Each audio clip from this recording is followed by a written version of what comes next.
They don't Just want be to chill. chill. They don't want to chill. They don't want chat. So be cool. Don't be all, like, uncool. They want to fight. They Want to fight me? Do you want to catch these hands? They I'll were catch ready. you in the street. I'm with that beat. Boy, I'll beat your ass. Say, do you wanna fight me? Do you wanna catch his hands? Brain. Your brain. They just say like, oh, is that your brain? I'll take that. Oh, is that your peace of mind? Is that your cognitive capacity? Yes, I'll sir. take that. Thank you. Thank you so much. They're like the monster god from Buffy. They're like, your sanity restores my sanity. I reach into your brain, my fingers go into your head. Oh, glory. Yes. And you go insane, and I feel better. They were glory braining me. They glory brained you. They just stuck their fingers in my head and took my sanity, and then were like, I feel better now. Yeah, by the time I came down, she's all like, yeah, we're good. We're Look good. at the squirrels. We got over it. We worked through it. Did we though? One of them was like, the problem here, Dad, is you're spending too much time refereeing. I'm like, you're right. Did they critique Yes. your parenting? Yes. They're like, you know what? 3 stars on Yelp. You need to just let us figure it out. I'm like, I'm putting you in Thunderdome and let you two figure it out. 2 men enter, 1 man leaves. 2 men enter, 1 man leaves. 2 men enter, 1 man leaves. Honestly, if they didn't disturb my peace, I'd let him have at Yeah, it. I'm like, but go I have to listen to it. Go outside, get some farm implements, figure it out. Draw I'm blood. fine. It's all good. We need to Highlander our children. Yes. I mean, like, I don't they can want there be to only be one, but maybe only be one in charge. Like, you got to symbolically cut your sister's head off to rule the day. Yeah, like when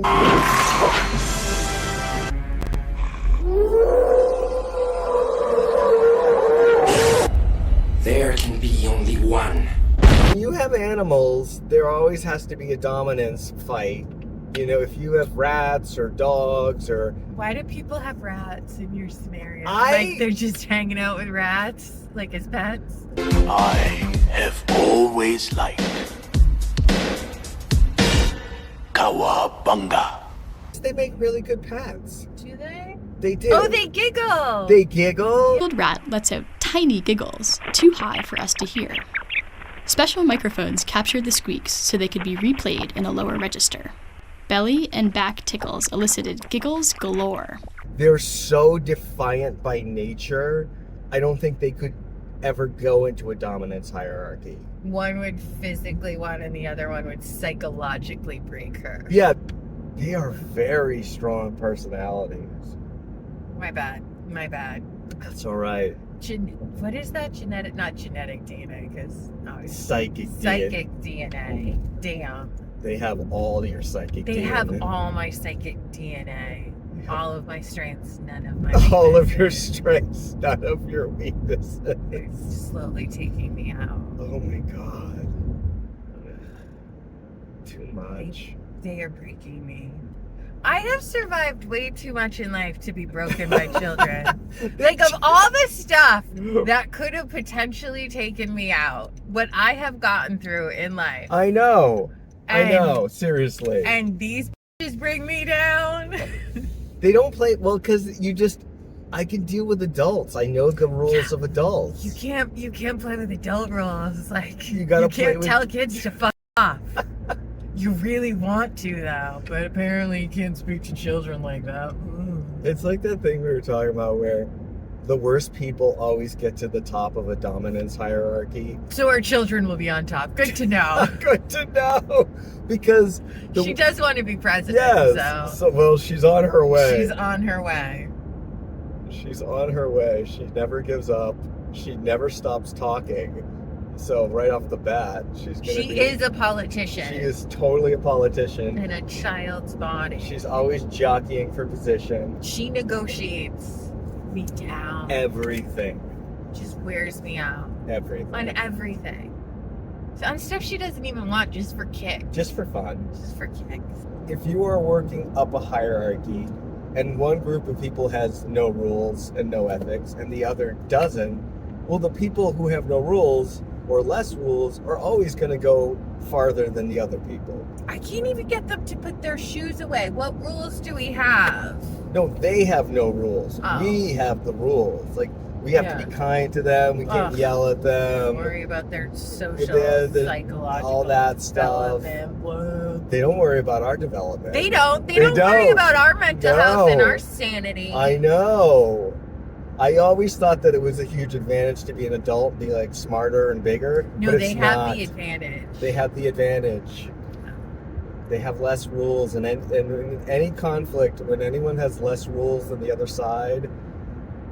Yeah, we are inhibited Yes. by being good people to our children. It gives them more opportunities. Yeah, I could psychologically break them so quick if I didn't care about, their feelings and growth and development. Right. Oh, I would destroy them. If we took the brakes off, like, we'd crush them. We would crush We would them. crush them. Crush our enemies. We would crush our... Conan, what is best in life? To crush your enemies? I want a Conan parenthood. Yes. I want to crush our enemies. That is what we're watching tonight. Conan. Maybe that'll be our first watch-along. Let's do it. Let's do it tonight. Let's do it tonight. We'll Fuck watch yeah. Conan the Barbarian. Oh, yeah. That is a fantastic... That might be one of my favorite movies. Top 5. Okay, so of all movies, Conan's top 5. Yes, because it's one of the more philosophical movies I've ever seen. Even though it's just Arnold and baby oil and It a is- loincloth. That is Hey, ignorant. I'm not complaining. Hang your head out. In Shame. That is such... Is he not oiled up? He is oiled up. Thank you, sir. But you tell me a modern movie that has a deeper psychological and philosophical point to make than Conan the Barbarian. Dune, because I have seen it, but I keep forgetting it. No, Dune has a very political message, but it is not philosophical. Okay, why is Conan philosophical? All right, scene 1. Shitty narrative coming out of Ningo. Scene 1. Scene 1. Shitty narrative scrolling down at a weird angle. I will tell you what I remember of Conan, and then you can compare it to what we actually... I haven't seen it in so long. Probably in 10 years. Yeah. But I never forget it, because the lessons in the movie it's one of your top favorite movies. It is one of my top All right, favorite movies. hit me with it. It starts off with Conan is just chilling in his little tiny village with his family, and they are just a nice, cute, loving little family. You're like, the look on your face, like, oh, that's not going to end well for them. No. Oh, cute little family just doing well. No, it never goes well. So, and each part of the movie is a different philosophical perspective and its outcomes.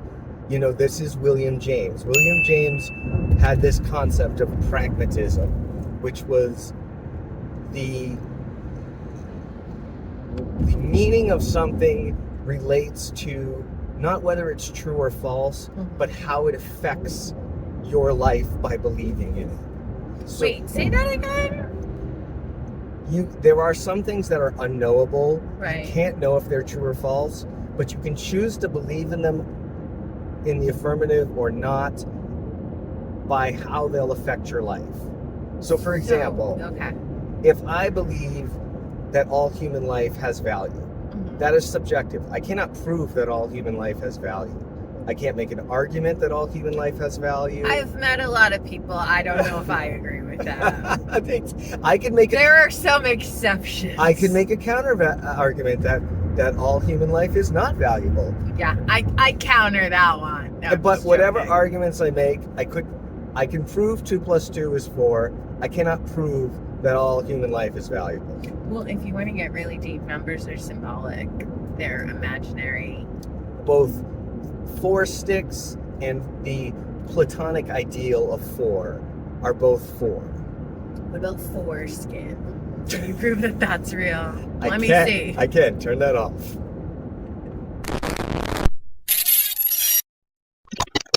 like the one thing about dicks I don't want to talk about.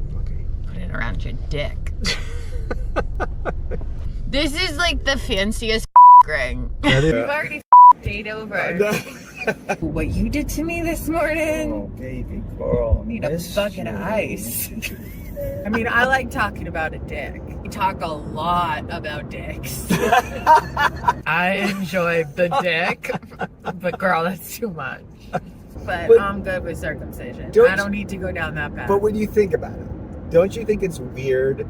You can't unring a bell. Like, once you've been conditioned a certain way. You can ring my bell, ring my bell, my bell.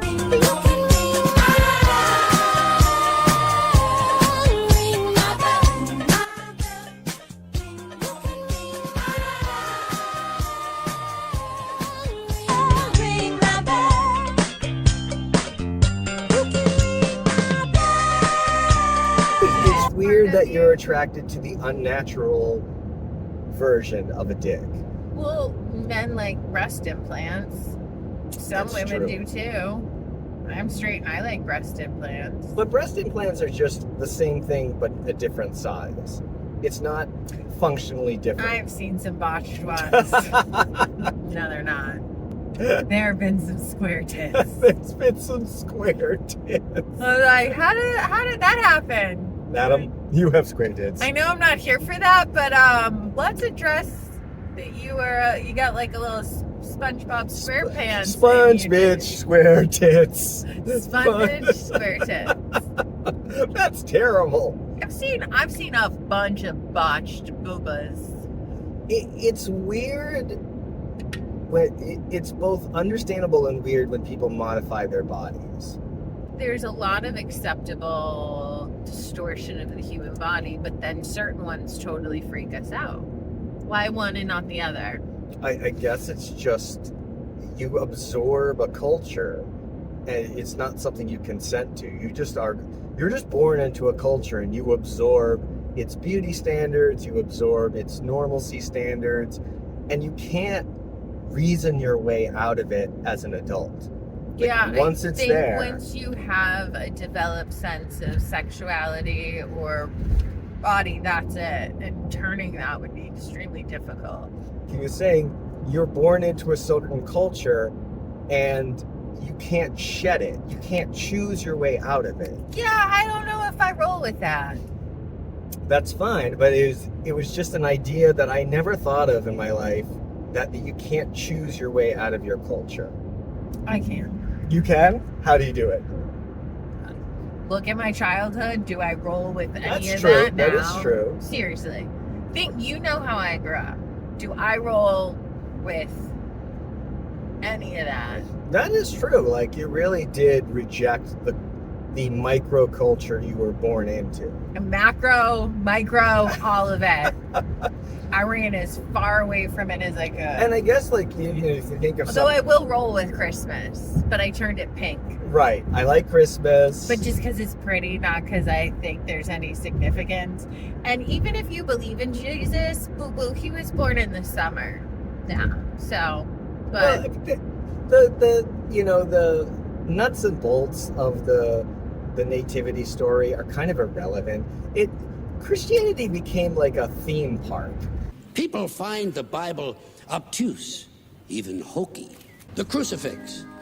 While it has been a time-honored symbol of our faith, Holy Mother Church has decided to retire this highly recognizable, yet wholly depressing image. We've come up with a new, more inspiring sigil. The Buddy Christ. Little bit of this. Yeah, it was kind of like... Let's get the Ferris wheel, a little fried dough. I mean, if you look at... Body of Christ. Yeah, fried dough. yes. Oh my God, fried dough is kind Fried of... dough is the worst. The worst version of fried dough is the body of Christ. They said, this is the body of the Christ. And I went, which part? If I'm committing cannibalism, I want to know. Dick of That Christ. part I could Dick be of down. I Christ. literally go... Yeah. There was a deep kind of spiritual Christianity, and there still is, but it was turned into a commodity. It was turned into a method of control. It was turned into my childhood religion as a method of control. You know, when he thinks there is legit going to be an Armageddon, and he is going to be sucked up by God to be a right-hand soldier to him, and he will fight with actual God and sweet baby little Jesus. Sweet baby Jesus. Oh, sweet baby Jesus. Dear Lord baby Jesus, or as our brothers to the south call you, Jesus, we thank you so much for this bountiful harvest of Domino's, KFC, and the always delicious Taco Bell. Sweet baby Oh, Jesus. dear sweet baby, cute little Jesus. He thinks he will literally be a soldier of God. Look And at- I will be left behind. He would be so. He's like, you're breaking my heart. You're gonna be left behind. I'm Oh, so God. sad, but like we gotta really get you in check because I want you to be a soldier of God. And Well, not that's one why of he the trained. wicked. Like, isn't that like why he trained you? Yeah. Because he thought you were going to be left behind. Legit, like, let's go to the gun range Oh, because you're gonna God. be left behind. You are gonna have to fight demons, not frat boys. Demons. In college, literal demons. Not, oh, you're cute girl, I'm sending you off to college, like, let me get you, like, no, you will be, God is gonna call on me, and you will be left behind and need to kill demons. This is what he told me. Wow. Like, he had friends that would come over and they would do Bible study and they would say shit like, we are the chosen. The best is when I'd go spell check their whiteboard and be like, I'm sorry, the pagan's coming through, but it's CH, not like K. I can't. The Listen, atheist really needs to grammatically fix this. you can believe this wacky shit. You but can believe spell this it wacky correctly. shit, but seriously, no thank you. So at a young age, he assessed you and was like, I'm never going to be able to convince her my batshit is crazy. I need to start training her. That's the easier path. He said I was wicked and he knew my soul was evil, but he loved me, he loved the sinner, not the sin. And his calling from God other to be a soldier was for his children to follow him. And, he had a plethora of them, and I was the outcast. And God had brought him into my life to train me for survival post-apocalypse. Because I wore black and listened to Metallica. And he also thought I was a lesbian because I played basketball. Because that, dribbling a ball makes you only like pussy, apparently. I wore mesh shorts and a t-shirt, and he called me a lesbian. I was like, other than all the dick, but like, okay. I mean, I'd rock out if I was a lesbian. You could not be less gay if you wanted to be. You are the least gay. Like, If I there gave is- a shit what that man thought. If they say... Both of my parents thought I was a lesbian growing up because I wore basketball clothes all the time. Maybe they just had an image of femininity that was so weak and compliant that it was just like, oh, you've got some sand in your balls? Like... Yeah, you say no to shit, you're definitely a dyke. The two families, like, both thought they had a gay kid and they tried to set... whatever, yeah. Oh, jeez. That was the solution. Get me with a gay man, and I think we turned each other straight. Their weird conversion therapy. I don't know. And I'm like, there's no way that dude's not sucking all sorts of dick when he goes off. Like, I'm gonna be high-fiving him at the Pride Fest. We can all see what's going We can go on a date and compare notes about sucking dick. Yeah, we have a lot in common, dude. And it's not that we're both gay. You can't logic someone out of a belief that they want to be true. Oh yeah, that man left logic a real long time ago. Right. Okay, the Bible actually doesn't say it's Adam and Eve, not Adam and Steve. My uncle really thought that the Bible said that. I think most people who are Christian have never actually read even a bit of the Bible. I'm not Christian, I've actually read it. And the Apostle Paul, who was never an apostle, he never met Jesus. Not only was he a follower, according to Paul, he was the best follower. He was the Trump of the apostles. He was like, look, I'm not saying the other apostles are lame. James might have been Jesus' brother, but fuck him. That dude. I heard he was gay. And also, let me tell you, I don't like the gays, but I like this guy Timothy. He's always around me. We're not gay. Definitely not We gay. just really like each other, We just okay? hang out a lot. Sometimes he sleeps over, but like in a not gay way. Paul, how are you an apostle? You never met Jesus. He was dead. I met him on the road to Damascus, okay? Yeah. He came to me. He was a flaming something. I don't know. Book 12. I don't know. I met him, and I met him better than everybody else. I met him better than ever. They met him. I met him. He was in the sky. They met him on the dirt. I'm just saying, some people are saying that's a better way to meet the Jesus. He just looked at me as defiant. Just an angry, defiant lesbian. And I went, I love that for me. I love that you think I'm an angry, defiant lesbian, and I am no way going to change any of that. Yeah, no, I don't think he understood a lot about life. And even less about you. The devil apparently comes to Earth, and God... No, the Antichrist. The son of the devil. The son of the devil comes up. And then God's like, oh, I'll take all the real ones. The real ones. I'll take the real ones. I'm a real one. I'm a real one. If one fight, then we all fight. And have them fight for me. Well, the rapture isn't in... So all of this is related to Revelations, which was written 600 years after the death of Christ. It was like one of the last books of the New Testament. And the idea was there would be one cataclysmic battle against evil, and then it would be 1,000 years of peace, and then the world ends. Mm-hmm.